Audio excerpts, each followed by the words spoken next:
So, welcome to Whiskey Congress. On the phone with us is Michael Wood Jr. Mike is a friend of ours from a long time ago, calling in from Los Angeles, California. First of all, friend, thanks for calling in. It's good to hear from you. Thanks for having me. And you know what? I got to say real quick, it feels super weird to hear you say that I'm in L.A. Okay. You're big timing us now. You're Hollywood, officially. So, All right. I mean, it might sound weird, but it's still true. So you got that. I got that going for me in this case. So when we did our last Steve and Jim Fix the World While Drinking show, you had some comments. I might as well just open the door and let you get them out there. Well, also, is this like our first Whiskey Congress episode? Or? It's part of the launch. Yeah, I feel so honored and privileged to be part of the launch of the Whiskey Congress of something I never hardly ever drink. So, but when you were in my house, you did drink some. So you're right. It was my price of admission. It was like, exactly. That's pretty much the price of admission for everybody that comes into this house. Just so you know. Okay. Well, I mean, I'm always getting on people with the gun issues. I don't even know how I got into these gun arguments. I think really Rogan was the first person that got me to say the gun arguments, and then ever since I opened my mouth about the gun arguments, I've been having the damn gun argument. But that being said, I heard when I listened to you guys some of the things. I was hoping to maybe guide you on a different path, or maybe allow you to explain a little bit more of what you were trying to say. So let's see where we start off. Are you buzzing me out? No, we're not buzzing you out. I got a text message. I'm sorry. I thought you were like, we're not hearing this. No. I mean, look, in the past we've talked about this. I've said nothing you've said is wrong. I don't always like what you're saying, but that doesn't make you wrong. I just don't happen to like it from a personal habit standpoint. Well, and I guess for the one thing, so Jim showed me the exchange between you two, and so I guess my question to you is, you said that our first 4 points were wrong, and so where were we wrong? Because my thought is that one, there's a ton of guns out there. I mean, there's almost one gun for every person in the country, and it's owned by a small percentage of the people in the country. But that small percentage of people are not willingly going to give those guns up, and that's kind of like where we start. Yeah, that's fine. I don't really argue with that. The first thing you said was that the law does not say comply or die. And yeah, it absolutely does say comply or die. That's what policing is. It is the enforcement. It is violence. I don't care if you're talking about a traffic ticket. If you do not comply, it ends in your death. So if you want to unpack that, or are you comfortable with accepting that? No. I would like to unpack that more, because I think I know where you're going with it, but I do want you to extrapolate on it a little bit more. Yeah, so that is the point of any law, and that is the fundamental reason why police are armed. Because the concept is, if you do not listen, this will escalate until you listening and use of force being applied, and that use of force from resisting arrest will escalate to death if you do not comply somewhere along the line, even if it's a traffic ticket. Fair enough, but I mean, in the case of Philando Castile, I don't know that there was any non-compliance there. But then that's a different argument. True. The law does say comply or die. There's degrees, though, right? I mean, if I'm unarmed and being a jerk, and I get tasered or billy clubbed, okay. But taser is less lethal, though. You can die from a taser. It happens all the time. So that was the application of die. So I see where you're going, and I get what you're saying, and you're actually absolutely right, because ultimately a police officer has to make the judgment call. And in most states, it's written out where if a police officer feels that you are in the commission of a crime or a felony or something, they all have it written different ways, but it's written almost in every community and every police force that's out there, that eventually it gets to the point where they can use lethal force, right? Like, I mean, at some point in time on the books across the board in every police force, all their ordinances and how they operate, it gets to this is what you can do to use lethal force, and the description across the board is pretty generic and subjective, right? Right. Okay. So, And so I guess that's where you're saying, you're just taking all the middle out and just saying it is actually comply or die. You're just taking the short path to get there. yeah, I mean, it can be a long path. It could be years of a path, but that is the path. Okay. So, and then Jim said the thing that we just can't get past in our society, the perception that police have a dangerous job. And they just don't. If you want to look at it objectively and look at the numbers, we know the numbers. It's not a dangerous job. It's a scary job, maybe, but not dangerous. Okay, I mean, you're a data guy. I know that in the if you look at like most dangerous jobs in the country, catching king crab is infinitely more not infinitely, but many times more dangerous than being a police officer. But I say that, and I try to say that out of respect, Mike. Maybe I'm being too deferential, but I accept that it's fair enough. Scary job might be a better word than dangerous job, because depending on where you are and what you're doing, I mean, if you're working, Chicago Vice, it's probably a bit more dangerous than, suburban Cleveland. Suburban Cleveland. I was about to drop No. I'm gonna. That's absolutely not true either. The most dangerous thing a cop does is the same thing that everybody does. It's drive a vehicle. So the most cops die out in rural areas because they hit a freaking deer or something. So Okay. I mean, the job is actually just as dangerous no matter where you are. I thought myself that the job was way less dangerous and felt that way in Baltimore because my backup was a fraction of a second away. The world's best hospital was 10 blocks down the street. So, I don't know. I mean, objectively, I don't think it's that dangerous. Well, I mean, you're certainly more qualified to speak on that than me, so thanks for clarifying that. I would... Well, hold on. And so I guess, and this is why I enjoy talking to you, because you force me to think. And so I think part of it is social conditioning, right? We've been socially conditioned to believe and give deference to and give praise to police officers because of the dangers, because of the risks, because they can point to and say that a police officer died in the line of duty. And, the percentages of officers that die is a lot smaller than the percentage of the number of people that police officers kill in a year. So, Right. And so when you start to extrapolate that out, some of this stuff is just things that we've been conditioned to say over the years, since we were kids. Yeah? I mean... Yeah, I think so too. I felt that. I felt that. But then when I actually did the job, I really felt like when I heard about cops in Pennsylvania that worked in this area out in the Hicks, in the sticks with these crazy NRA guys. I was throwing a little jab there.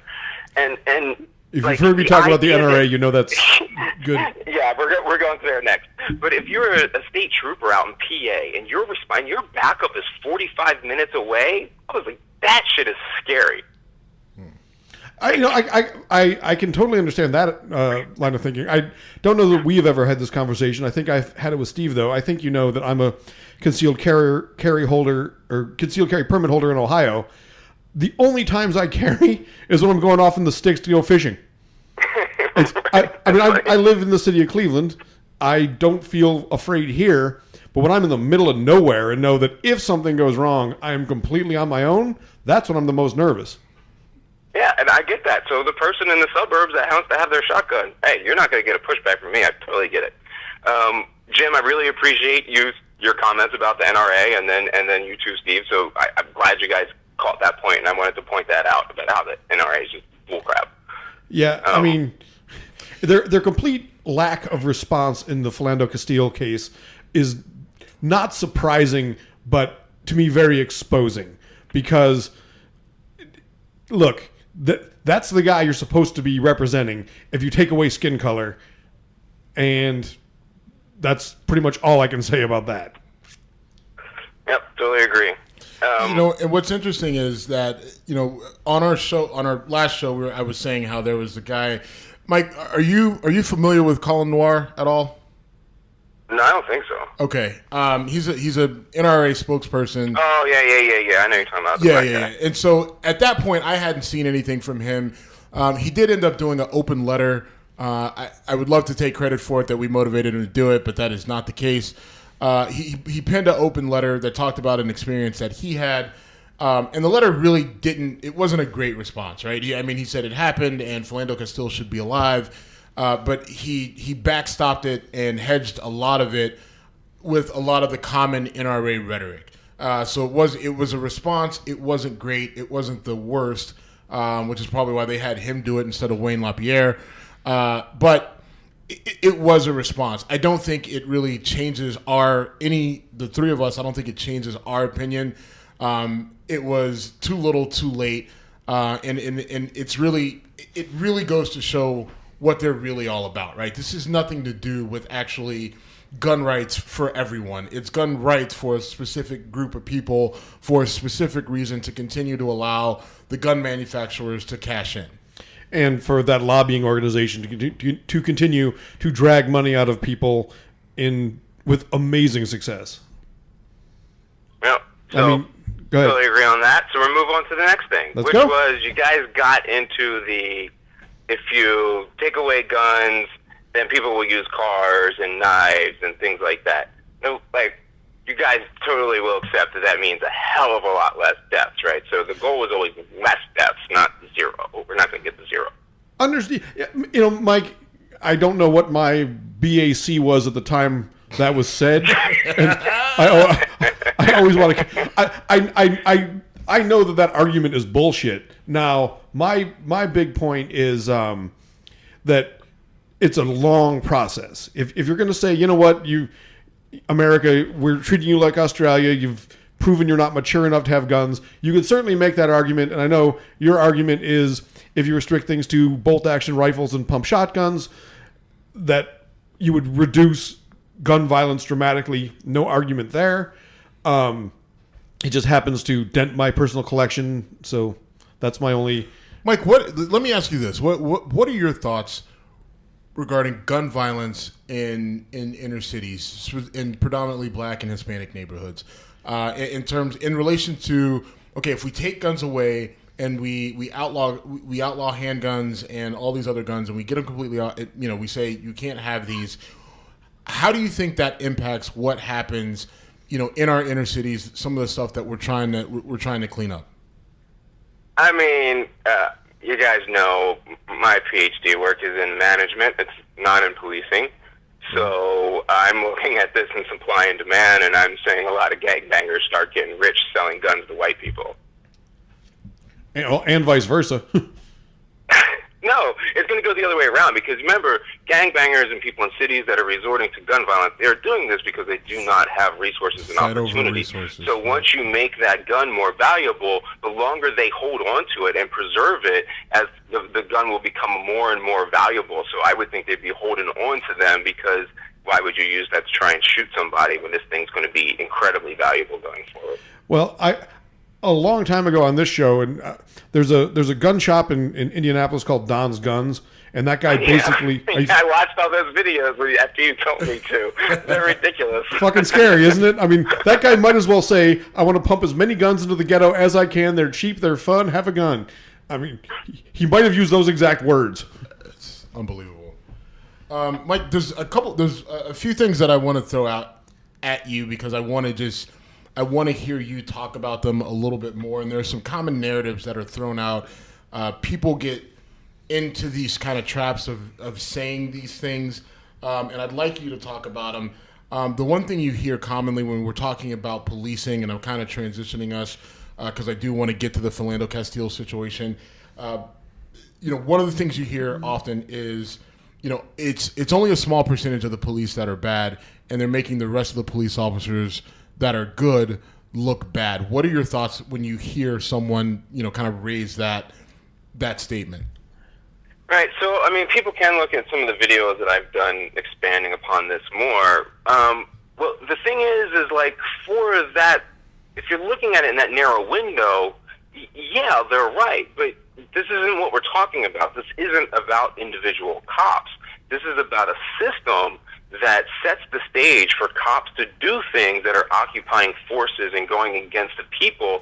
And what policing actually does is one of three things. And I know people are going to have to expand upon that later and figure out the nuance to it. But it's the creation and maintenance of a slave class, and then the extraction of resources from that oppressed class in order to fuel their own oppression.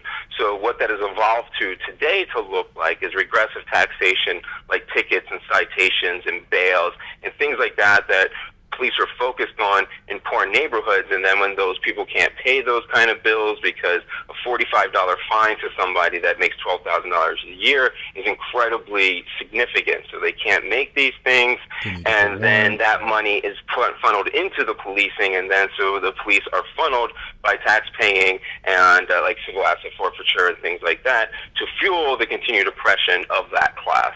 The second thing they do is the protection of elite property, the property of the rich, essentially. So an easy way to think about this is in modern day form. If you look at the uprising in Baltimore, you will see that you can look at the pictures of the CVS burning, and the cops are lined up around the CVS protecting the CVS. Meantime, the entire whole incident, the only person that ever died was Freddie Gray, and that was the creation and maintenance of the slave class in the first step. So the third thing that the police do in America, this isn't a worldwide thing, this is unique to America, is the continued genocide of the Native American people. And what that looks like today is state-sanctioned agents in Standing Rock serving the will of the private corporations of the Energy Transfer Partners and assaulting citizens, using force against peaceful citizens, and extracting those resources from that tax base to continue to fuel those things that nobody in that area wants to occur. So we have to change that stage, because no matter how good the person is, when you put them into this type of a situation, they're an apple that's going into a rotten barrel. And whether they're aware of it or not, or whether they take proactive action or not, this barrel will poison them in everything that they do. Okay, very, very well said. So, and if I was going to say that another way, I could say that the system is so stilted towards that kind of behavior that even good people coming in are pushed in that direction, and regardless of the number of quote unquote bad apples, those apples are going to flourish. Right. So an easy way, another way to look at this on a personal instance is, so we have a racist system and institution in policing. And so when I went into policing, I went in, I wanted the fun and all, but I wasn't out to hurt anybody. I didn't have a racist bone in my body. But I spent 11 years being a state-sanctioned agent who was out oppressing people, and I didn't realize it.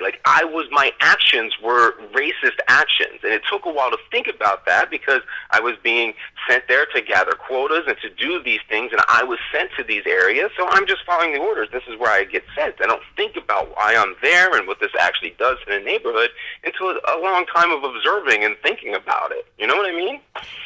Yeah.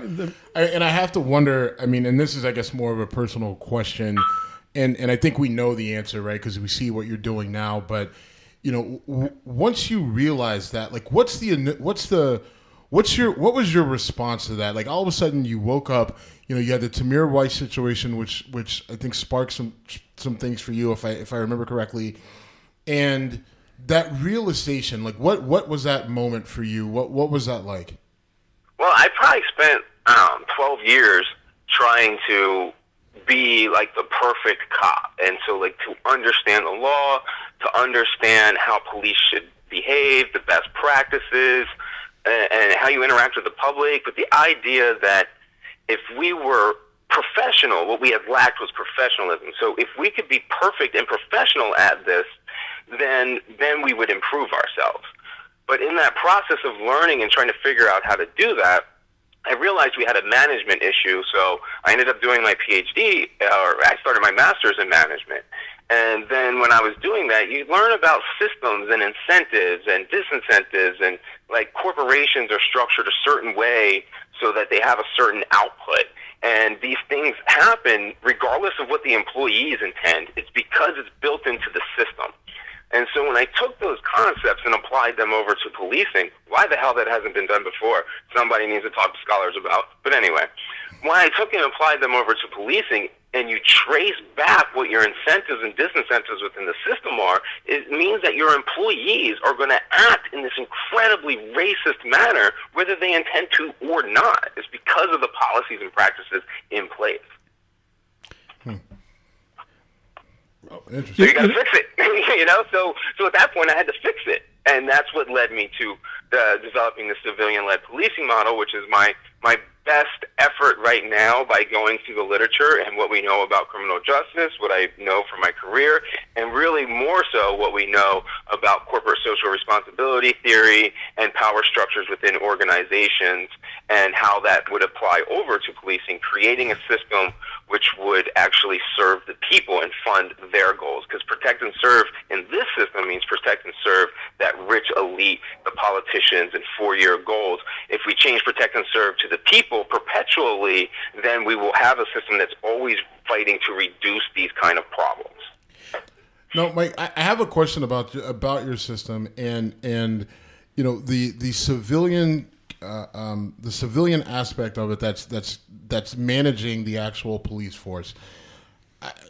How do you keep them from being? How do you keep the civilian entity of your model from being corrupted over time by whether it's money or just kind of the swell of power?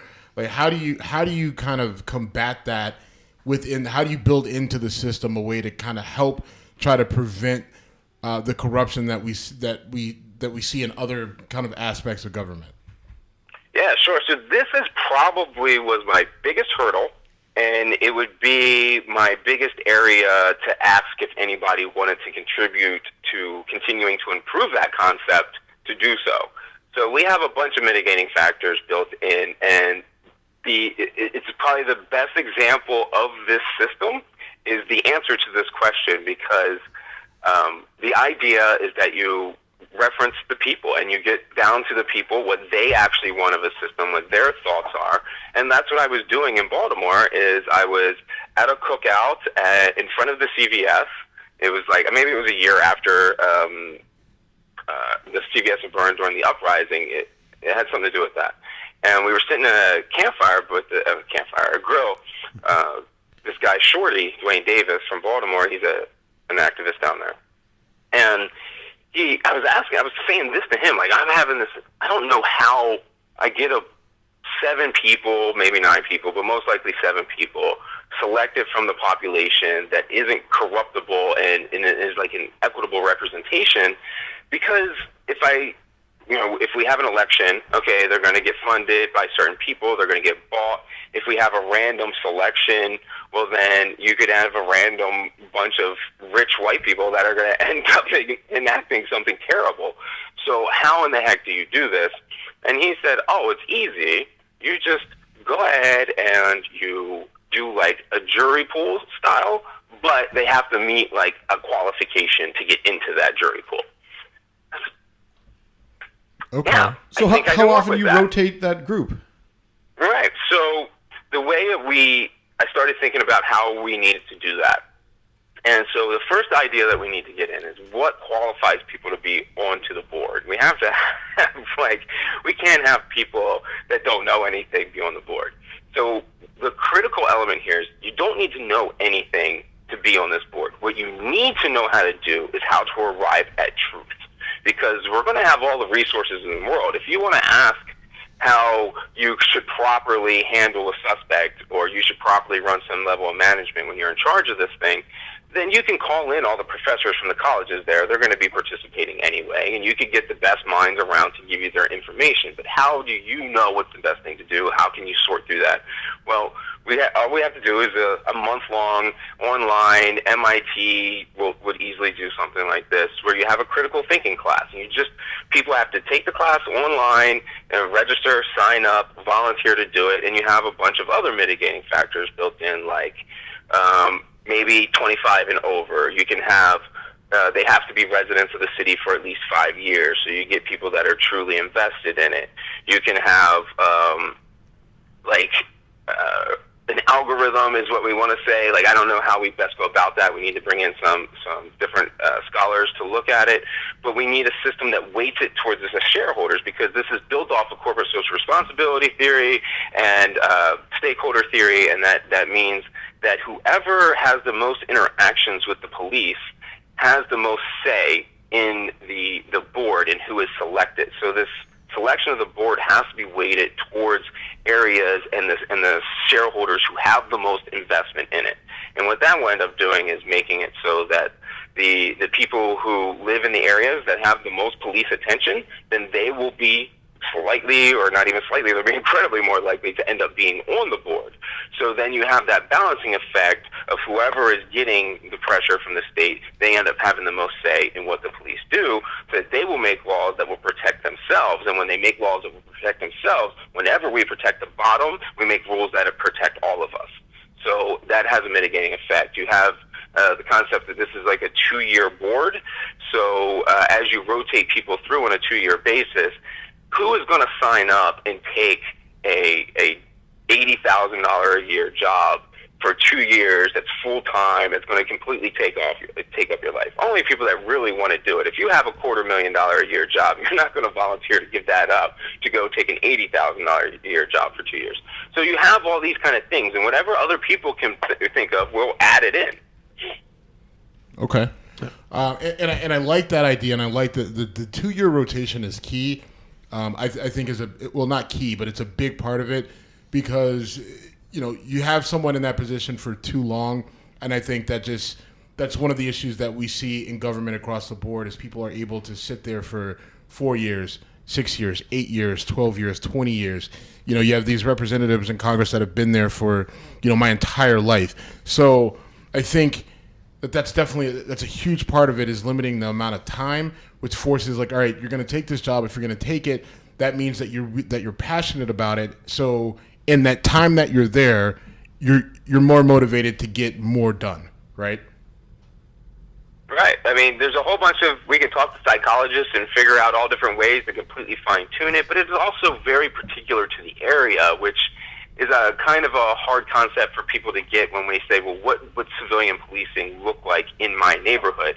And what we have to understand is civilian-led policing is like the table that you can put your ideas on. The thing is you don't have a table to put your ideas on. I'm only trying to give you the table, and whatever ideas you guys put on it, we'll argue about the merit of those ideas and fine-tune that to your area and what matters in your city, because every city is unique in its culture and what's important to it. So, like, for instance, Cleveland is on the Bay, and you have the Hard Rock Cafe, and you have a certain culture evolved there, and that's not going to be like what you have in Baltimore, where, yes, you're on the Bay, but you have like a dirt bike culture. Well, the policing in Baltimore should embrace and tune themselves to that dirt biking culture and find a way to embrace it in a positive manner, and that wouldn't necessarily apply to what Cleveland would do. So it's fine. You got to fine tune it after we build the table.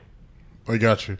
And I think that's one thing where, I've obviously we follow you on Twitter, and that's the thing that I think people, when they kind of engage you on this, that they don't understand, is that this is a concept in every sense of the word, and a framework, and it can be, fashioned to and made specific to and tailored to, and it should be to your local community. And I think that's where the confusion is. People say, hey, Mike, give us this model so we can apply it. And I think your whole, where you start to push back is just like, listen, this is only the beginning. You in your local city are going to have to do the legwork to figure out how this is going to work best for your situation. Yeah, exactly. And I'll come help you. and we can all push through those weeds together. But if my system works, you don't need me, and I shouldn't need to be some power structure within it. This shouldn't have anything to do with me. I should be a signature at the bottom of the piece of paper that says, yes, this is the model, go ahead and run with it. Like, it can't be about me and these minor issues. These are your cities, and that's the point, is that you're taking over your police department to be accountable for its actions. And that's also a scary thing for us to think about, that like humans, we want to look to the authority figure, and it's like I'm trying to use, like, when they look at me, I'm trying to say, like, that's actually kind of like the problem that I'm trying to push back on. It isn't look at me.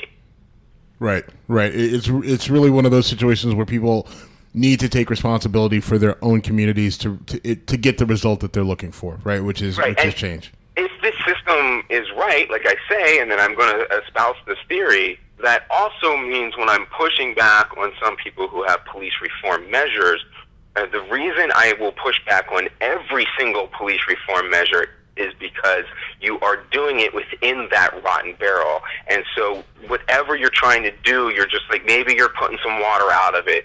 Maybe, you're shining up the apples really good before you put them into the rotten barrel. But no matter what you put into that barrel, if it's body cameras, then that means when you put body cameras into that barrel, the police take them over, it becomes a tool. The next thing you know, they have it attached to facial recognition, and they're running warrant checks on everybody like they're already planning to do. And now you pushed for body cameras, and now you created a state of mass surveillance because you are trying to fix something that cannot be fixed.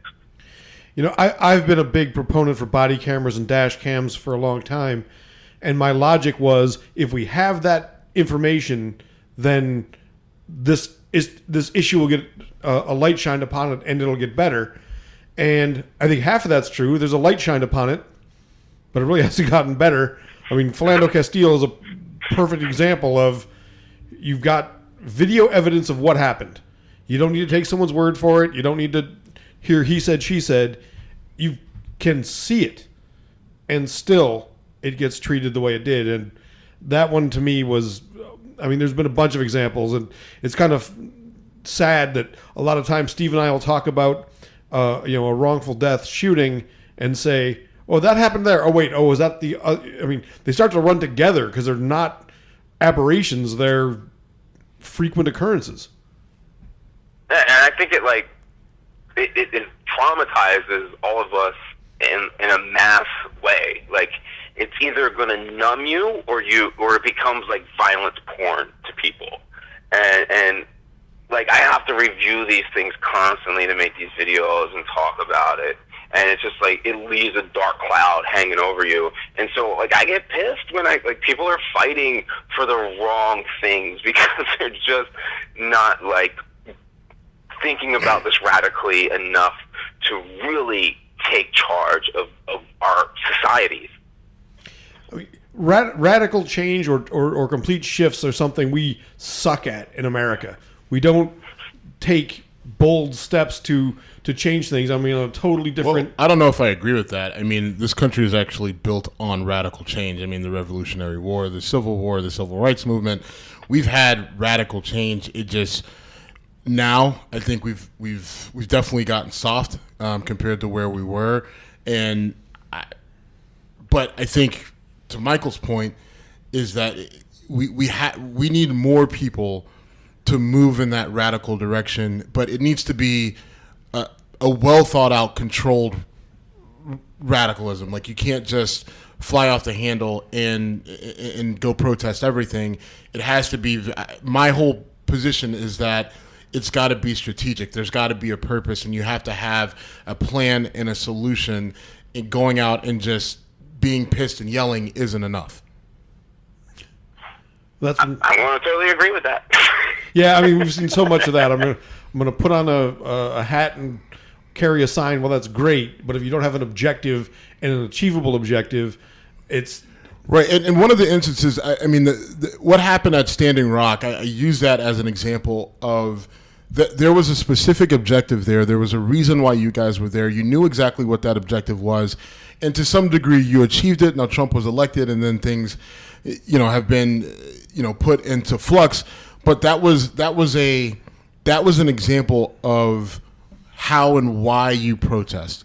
I think a lot of the strategy that you guys used in that instance in North Dakota, right? Yeah. Was it just, you don't see that with a lot of these different protests, and I get that people are angry and frustrated, but they have to harness that anger, they have to harness that frustration, and really start to channel it into strategy if any sort of movement is going to be successful. Because right now, the monster that we're up against with systemic racism in our criminal justice system and even to our financial system to a certain degree, it's a monster that's grown beyond what we saw in the civil rights movement with Martin Luther King and Malcolm X. The monster has evolved and gotten stronger and smarter, and how we fight that monster, our skill set and our tools have to grow and evolve as well. Yeah, I'm going to completely agree with you. One of the standout incidences is why Philando Castile's killer got let off. And that's because it's legally codified that all he has to do is be in fear. It doesn't have to be reasonable. It just has to be in fear. When they originally did it, I forget what I don't know why I can't remember the court case on the beginning that first established it, but what they had established was that if as long as a reasonable officer felt in fear, then they could use deadly force, fear of their life or the life of somebody else, then deadly force would be justified. How that has evolved throughout the years was kind of culminated in Freddie Gray in Baltimore when the officers were tried for his killing. What the courts ended up deciding there was that the average officer was reasonable, because they started saying, what would the average officer do? Not what an officer should do, or what would a reasonable officer do. So they codified into the case law that the reasonable officer is an average officer. So now that we've gotten standards so low, or maybe we can argue about the why, but we're at this point where the average officer is unreasonable. So if that's the case, then we have now codified that unreasonable fear is a justification for murder. I mean, the Freddie Gray case is that much more. So from a legal standpoint, the fact that there were six officers involved, and they all had separate trials. So proving cause beyond a reasonable doubt on any one was difficult, and I mean, that was a disgusting case to me in the sense that they kind of backtracked the reason for that fear. He ran, so they tackled him. He ends up dead, and then they said, well, he had a knife. Well, you didn't know he had the knife until you frisked him when he was immobilized. So he was outnumbered 6-1, and I mean, that was just a case of brutality that I don't think they intended to end in death, but when it does, you should be accountable. I mean, it's a crime of negligence. Maybe there wasn't intent, but yeah, I mean, manslaughter is negligence. Right, and that's the thing that really, we talked about and really hit me with Philando Castile is if they would have charged that officer with second-degree murder and the charge didn't meet, or the evidence didn't meet the standard of the charge, I would have understood that. They charged him with second-degree manslaughter and with I forget what they called it, but essentially recklessly discharging a firearm resulting in death or injury. And I'm like, how can you say that's not accurate? And frankly, the idea that this officer doesn't go to jail, his going to jail would not have made me feel any good. It wouldn't have made, that doesn't make me happy. The only thing that I'm looking for, and I think we're all looking for, is accountability when you give the kind of power that you do to the average police officer, that with that power comes a responsibility, not free reign. All right, Peter Parker. Comic book reference. Oh, here we go. All right. Well, listen, I mean, Mike, we really want to thank you for calling in. It's been a while. We, like I said, earlier before we got on, we really appreciate what you're doing. You've helped us, kind of think about what we're saying when we are recording our show. even though sometimes I know we still throw stuff out there and it just drives you nuts. But we're glad to. I'm glad to. Anyway, I'm not glad to drive you nuts, but I do. I appreciate your feedback. Right. We appreciate the fact that you listen, and so in that turn, I guess it's kind of we appreciate the fact that we drive you nuts. But thanks for calling in. Is there anything that are you going to be on? Anything else? Is there anything else that you want to plug so we can get it out there so people know where to find you or listen to you? Well, yeah, I mean, I'm hoping one of the first things that you guys do is join me on the Vans Warped Tour that I'm going to be going on, and Veteran Stand is going on. That's doing an activation. Ooh, I looked at that. You guys, it's going to be in. Are you guys coming Akron. to Canton? Akron. Okay. Yeah. So maybe we can do a live whiskey congress from the Vans Warped Tour. Nice. So that would be cool. So we're doing that right now, which the premise behind that is one of the things we talked about is when veterans are out as an evolution of Veteran Stand for Standing Rock, and we wanted to create local groups and kind of empower them to fight their issues in their own area. And we wanted to give an example of what that would look like, because one of the hard things in activism is a lot of white saviorness, where they kind of come in with trying to install their ideas and not listening to the people and doing what they can to get their ideas heard. So what I try to do, and been doing for a long time, is to build stages and kind of view that as what we do. So we do the hard work to build a stage so that other voices are heard. So we got this big, huge tent. We're working with the Vans officially going through, and we have a whole stage set up with artists and poets, local artists, national artists coming in to have their voices heard and speak to the kids there. We have 2 VR systems set up that are art galleries from all over the country. Artists can still send their stuff in, and we can attach that to the bottom of this. And That's doing fine. like some empathy things and games and stuff like that in the VR, because there's all kinds of neat things that you can do with 360 video, like putting people into a protest so that they can see how real it is, or putting people in with the Syrian refugees fleeing. There's a video for that too that we have that people can come and experience. So that's on the Vans Warped Tour, and anybody can come and follow us, and actually they can text Transform Tour to 22828, and they can get information on that. That's a cool thing we got set up just the other day. And so we'll be up in Akron, and hopefully we can do that down there. And then a group was formed with some lawyers and hardworking campaign guys from political world who decided they were going to fight and try and get civilian-led policing known and around the world and presented to people around the country, at least at first.